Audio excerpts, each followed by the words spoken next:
మనం తిన్న ప్రతిసారి ఫుడ్ షుగర్ కింద గ్లూకోజ్ కింద కన్వర్ట్ అవుతుంది బ్లడ్ లో. ఆ గ్లూకోజ్ మన బాడీలో ఉండే ఆర్గన్స్ వాడుకోవాలి, దానికి ఇన్సులిన్ పనిచేస్తుంది.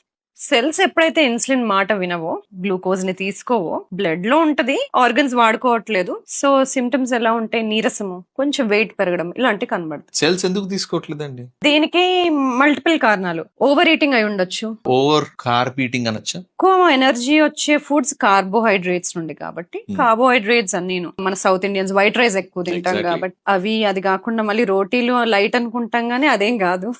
రోటీస్ లైట్ కాదు కానీ తింటే లెక్క తెలుస్తుంది. టైం రెస్ట్రిక్షన్ లేకుండా తినడం, ఓవర్ ఈటింగ్, మళ్ళీ ఏం తింటున్నాం? తినే దాంట్లో ప్రాసెస్డ్ గా తింటున్నామా, దానిలో అసలు ఫైబర్ ఉందా లేదా, అడిటివ్ షుగర్స్ తింటున్నామా, ఇవన్నీ కనిపించి తినేవి. ఇంకా కనిపించకుండా హెవీ మెటల్స్ బాడీలో ఎక్కడి నుండి వస్తున్నాయా, లెడ్ పెయింట్స్ ఉన్నాయా, ప్లాస్టిక్స్ డబ్బాల్లో తింటున్నామా, కిచెన్ లో ప్లాస్టిక్ కంటైనర్స్ ఉన్నాయా, వాటర్ ప్లాస్టిక్